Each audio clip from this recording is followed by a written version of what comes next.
I would like to say thank you so much that you respect our invitation and gather to this place. In Oromo, among Oromo people, today is Oromo Martyrs Day. Oromo, all over the world, we celebrate 15th of April, Martyrs Day. That's why we will start our program by blessing. According to Oromo culture, when we gather for any kind of meeting, we start by blessing God's leaders. This is Oromo national day or? Yeah, I will explain that. Okay. Now I will invite my brother Abdi to come forward and he will bless us according to Oromo culture. Thank you.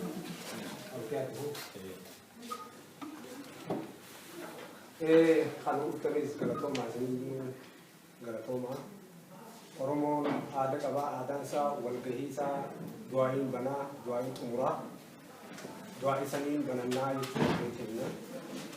Walgahii teenyallee walgahii wal ta'ee nu haa godhu, walgahii gammachuu nu haa godhu, walgahii teenyallee walgahii bilisummaa nu haa godhu, bilisummaan nu haa bilisoomsu, haalli teenya wajjillee nu haa bilisoomsu, isin kan dhuftanillee galatooma, walgahii teenyallee walgahii gartee bilisummaadhaan gammaddi nu haa godhu, saba guddaa faca'ee ala nurraa jira walitti nu haa qabu, rabbiin nu haa bilisoomsu, rakkoo teenya rabbiin nu haa beeku, garootti isin dhaabaa suwana rabbikaa.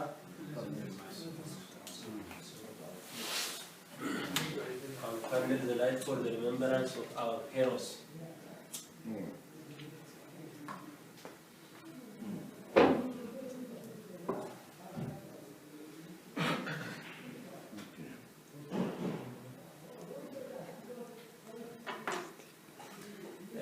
As I told you now, today is Oromo Martyrs Day. Maybe there are people who never heard about Oromo. That's why I will explain about Oromo shortly. Oromo is the name of our nation. Oromia is the name of the Oromo land. Oromifa is the language of Oromo. The Oromo are an ethnic group in Ethiopia, North Kenya, and the part of Somalia. Location of Oromia. Oromia is found in East Africa. I think all of us, we know Africa. This is Africa, and the land we call Oromia, we will find in East Africa. This is a map of Oromia. The language of Oromo or Oromifa is officially bounced from the use in places like court and the media and the successive Ethiopian rule roughly from late 1880 to 1991, when Oromo people colonized by the northern part. Our language was bounced not to use even our language. Oromo, the population of Oromo is 40 million today all over the world. Around 50 million people live all over the world. In Ethiopia, there are many tribes, but from those tribes, Oromo is the biggest tribe. Approximately 40% of the population in Ethiopia is Oromo.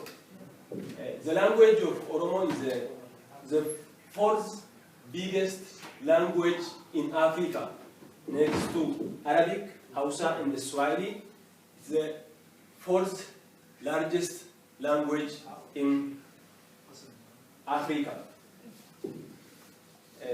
Oromo, they do have their own traditional religion, which called Waaqeffata. Before the introduction of Christianity or Muslim, Oromo people, they do have their own religion called Waaqeffata. That means they worship to only one God. The very important thing among Oromo, we do have Gada system. Gada system is almost the same with democratic system today in the world. Before introduction of democratic system in the world, the Oromo people do have Guyyaa system by which they rule everything. But when the Oromo people fell under the colony, they lost the Guyyaa system, which they changed position in the country without any conflict, without anyone which they have been using. It's abolished by the northern part when we are colonized. Shortly, the history of Oromo is this one. I don't want to make it in detail because today I don't want to make it too big. But next to this, we will hear from our brother about Oromo Martyrs Day. What's that? What's the Oromo Martyrs Day? Or how it was started? Our brother will share for us his presentation about Oromo Martyrs Day. Our brother Sadiq Abanyachis will teach us or share for us about the Oromo Martyrs Day. Thank you for listening.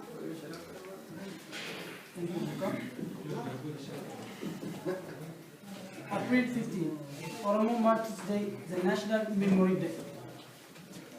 April 15 is the Oromo Martyrs Day, also known as Guyyaa Gootota Oromoo. This commemorative day was first started by the Oromo Liberation Front after the expansion of its prominent leaders on a diplomatic mission inaugurated to Somalia on April 15, 1918. Since then, this day has been observed as the Oromo Martyrs Day by Oromo nationals around the world to honor those who have sacrificed their lives to free Oromia and to renew the commitment of the cause of which they had died. Why April 15th? Mid-1978-79 is remembered as the period when the survival of the Oromo National Liberation Struggle, led by the Oromo Liberation Army, was under a severe threat of extinction. It was feared that Oromo Liberation Army units in RC, Bale, and Harge would disintegrate, and their channel of connection and supplies would be cut off by the Ethiopian Derby army that just recuperated from the Ethio-Somali War. Upon defeating the Siad Barre army, the Ethiopian army turned its face on Oromo Liberation Army. The Oromo Liberation Army, in the fronts of RC, Bale, and Harge, fought steadfastly and scored victory over the Ethiopian army and regrouped once again on January 1st, 1980. In the wake of their military victory, Oromo Liberation Front intensified its political struggle inside the country and abroad.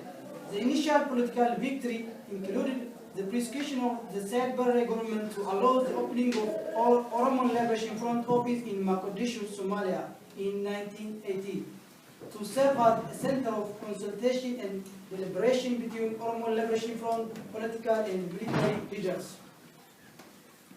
In the same year, a 10-member high-ranking military and political delegates. They are Bariso Wabi, Gada Gammada, Abba Tiki, Dori Bari, Falmata, Fafama Doyo, Rina Kachale, Tarecha Mulata, Tarecha Boru, Mari Galan. Those mentioned above were on their way to Somalia to meet with political leaders there when they were captured by Somali bandits in Shininga Desert in Ogaden. These bandits were members of a splinter group from the Siad Barre army that had brought bitter hatred towards Oromo and the Oromo Liberation Front. These bandits abused and severely tortured their Oromo captives. The bandits finally ordered the Muslims and Christians to segregate before their executions. The Oromo comrades chose to stay together and face any eventualities than identifying themselves as nothing else but Oromo. On the day of April 15, 1980, all the 10 were executed and their bodies thrown into a single grave. Because of this, Oromo Liberation Front started to commemorate this day. Since then, this day has been observed as the Oromo Martyrs Day. Reasons for celebrating the Oromo Martyrs Day. There are 4 major reasons why we commemorate this day. First, this day or allows us to remember those Oromo heroes and heroes who sacrificed their lives to restore Oromo culture, identity, and human dignity that were wounded by Ethiopian colonialism. In other words, this commemoration assists us to recognize the dialectical connection between martyrdom, bravery, patriotism, and Oromumma. Until Oromo heroes and heroines created the Oromo Liberation Front and maintained its survival by paying ultimate sacrifice. Oromo peoplehood, culture, language, and history were dumped into the trash can of Ethiopian history.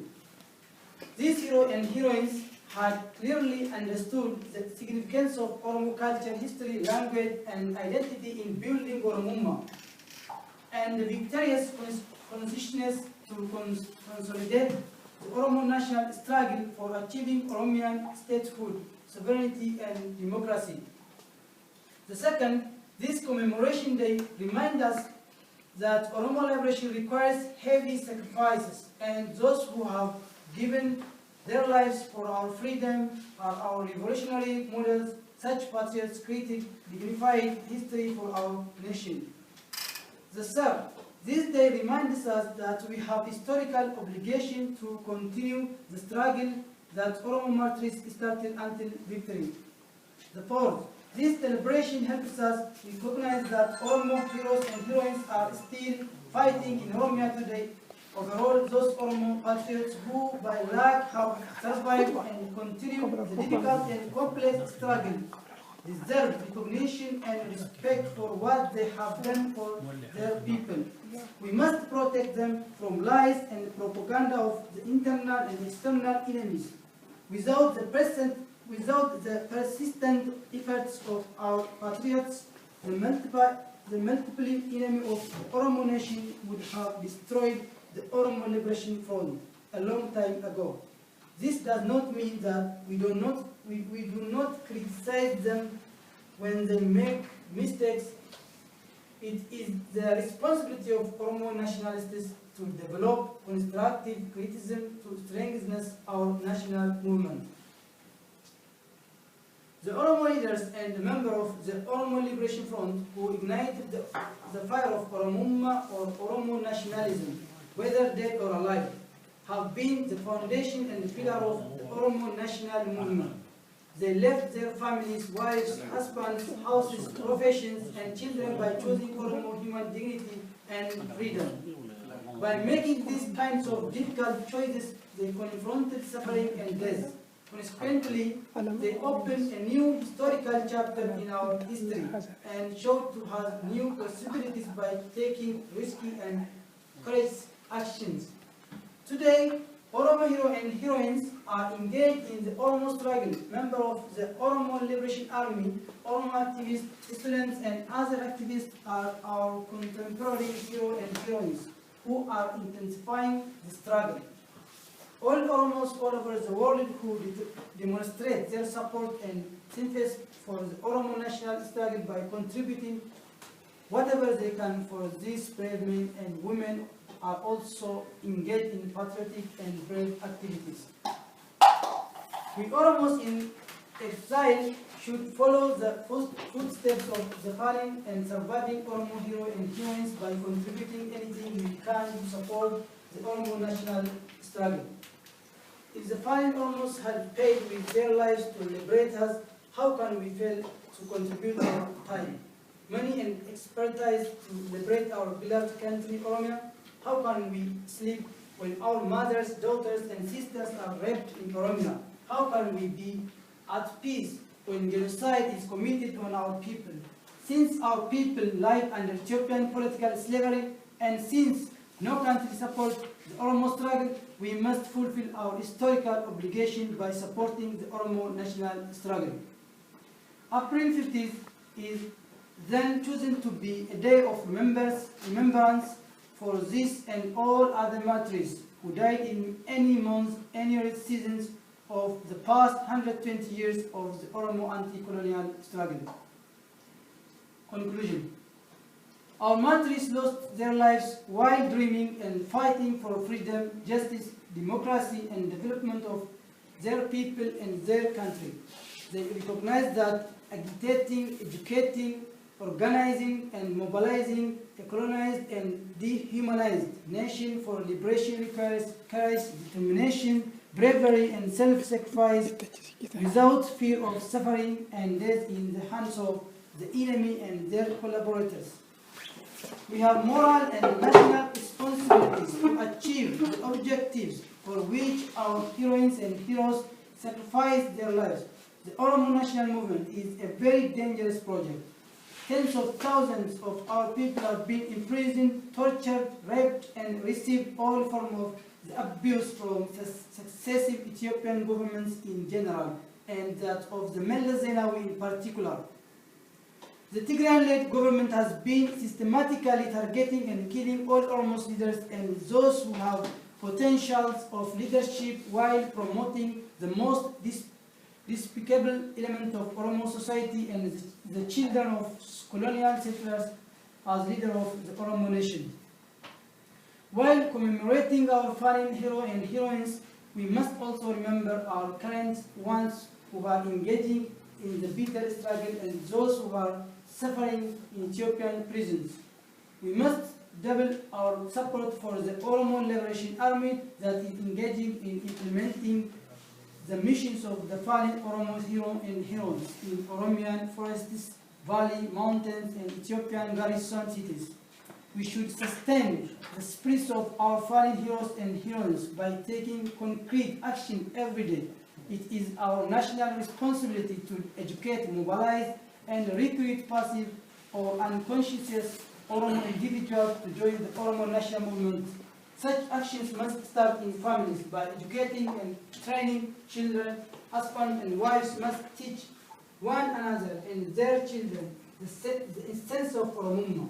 The spirits of our heroes and heroines require that all of us must be grassroots leaders who engage in a systematic struggle to fight those agents of the enemy or those misled individuals who undermine the Oromo national struggle internationally or unintentionally.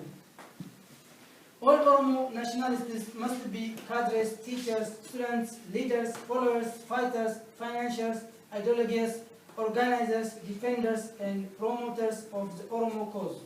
We should not keep quiet when certain individuals attack our organization leaders, communities, and Oromo peoplehood to satisfy their troubled egos or their masters. If we do some of these activities in our daily lives, the spirits of our fallen heroes and heroines will survive through our actions. Thank you for your attention.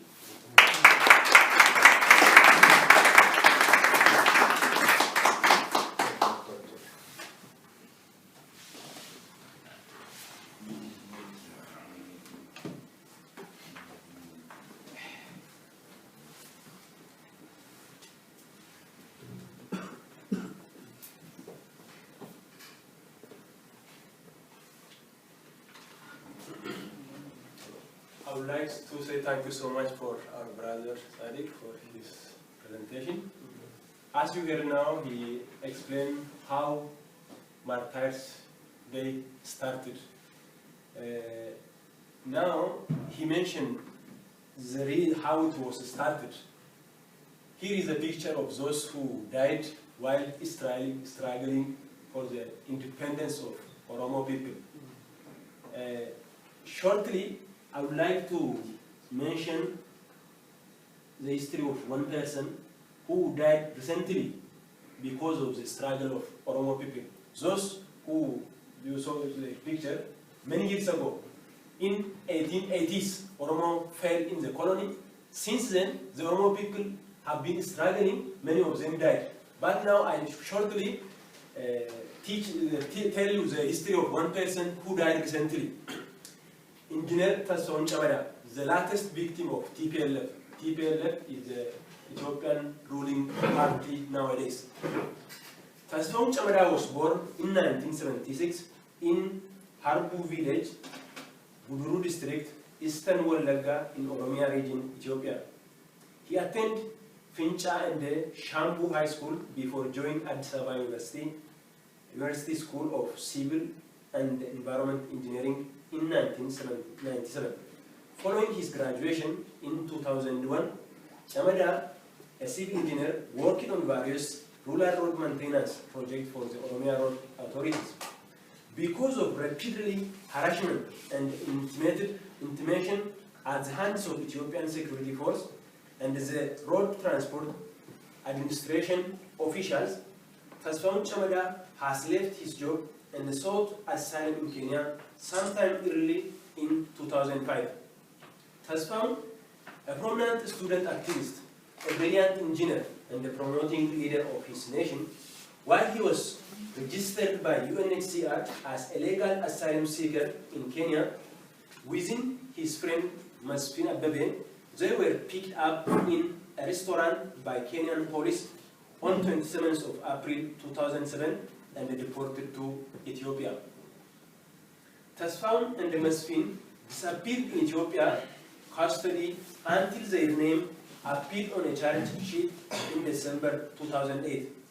They were convicted on terrorism charge at the end of March 2010. Masfin Ababe was sentenced to death and Tasfaun Chamada to life imprisonment. Testimony by friends who visited them in jail, which was corroborated by various human rights reports, revealed the horrendous torture ordered they were subjected to while at the nourishing Malawi prison. The mistreatment continued once they were transferred to Kaleti prison, as well, finally resulting the death of Tasfaun Chamada on 23rd of August 2013. This is not the first time young Oromo men have been killed in detention. For example, Alamayo Garba, particularly paralyzed with polio, was shot dead with 18 others in Kaleti prison in November 2008. Gadisaipa, Fita or Nasir, the list goes on. It has been the policy of the successive Ethiopian regime to target and eliminate emerging leaders of the Oromo nation as means to ensure their prologue rule. Exploration of natural resources and the marginalization of the nation. But this heinous targeting has never worked and it is doomed to fail today and in the future. Executing Halimariam Gemeda and the Mammo Mazemel, the intellectual fathers of the Manchatu Lama Association, did not kill the mission of reviving the Oromo nation. It only increased the determination of the rising generation to speed up formation of liberation organization. The assassination of Ayuba Abdul Kar in 1966 in Mogadishu did not silence Oromo journalists. The torch was carried forward by the likes of Martin Mude, who founded the Barisa newspaper few years later. Hanging General Tadessa Luru in 1975 might have deprived the struggle it is forwarding against founding fathers. Yet the result was an intensified resolve that led to the formation of the Oromo Liberation Army within a year of his death under the leadership of Jarrah Abbagada. The cold-blooded murder of Abubakar Musa and Haile Fida, pioneers of Afan Oromo or Oromo language, might have created a temporary void. However, it only strengthens the commitment of the commanders to complete development of the Oromo writing system and implement it within a decade. Killing Ebla in 1996 and torturing Usmario Musa to death in 2006 did not achieve its intended object of breaking the resist spirit of Oromo singers. It only led to their mushrooming intents of Hachalu Hundessa, Adnan Mohammed, Jambo Jotes. Thus, while Tasfaun Chamada's death is painful loss to the nation, it wouldn't deter our fight against the barbaric regime. friends and enemies should know this. The Oromo is a resilient nation. As we wait for the latest martyr, our golden son, we renew our vow and step up our commitment to defend and push forward the sacred cause he died for. This is what I told you. Shortly, I mentioned two persons, those who have been struggling for the freedom of Oromo people. How many of you know this person? Yeah, it's Nelson Mandela. Nelson Mandela, all of us, we know that he has been struggling for the independence of South African people. Before he started struggle, he came to Ethiopia to get training. During this training, there's an Oromo guy called Taddasa Birru who was his trainer. Then, General Taddasa Birru really is a very intellectual person who even trained Mandela. When Taddasa Birru is working for Ethiopian government, he suggested that the Oromo people, he belonged to Oromo, he suggests that the Oromo people should learn. But when he suggests that the Oromo people should learn, they have to build school in the Oromo region, one of the ministers, Akilu Habtawal, suggests that, how can you say we have to build school in the Oromo region? We want them back of us 100 years. Then, in this moment, Taddasa Birru was shocked. Who am I? With whom I'm working? With people who want my nation not to work. Those who want my nation ignorant. Those who don't know nothing. Then he decided to leave his position.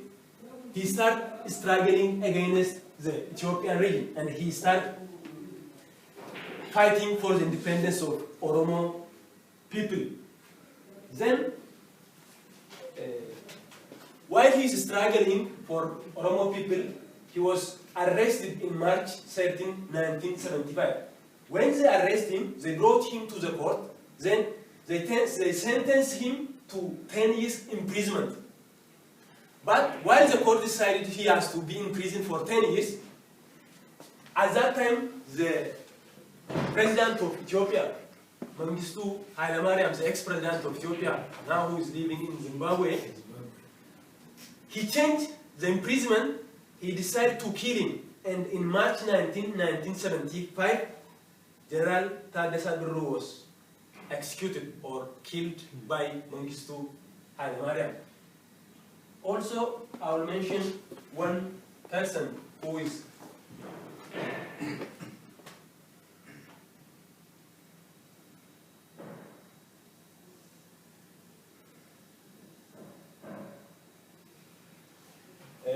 this person, his name is Reverend Budina Tumsa. He was a pastor, a leader of the Protestant church in Ethiopia. This person is really a nationalist person who struggled for the independence of his people. But in 1979, the ex-president of Ethiopia, Mengistu Haile Mariam, he killed this person in 1979. After he killed him, he buried him under his office, the place nobody can find him. This person, he's very tall, he's over 2 meters. Everybody know him. Then he buried under his office. After Mengistu Haile Mariam defeated, he lost his power. In 1993, his family announced that he was died or he disappeared, they don't know anything. Then they informed the government started to search for him, and in 1993, this body was found under the office of Mengistu Haile Mariam. This is what's happening in Oromo people. Especially this person, really is very intellectual, is very mature person who was expected to be the leader even though the country.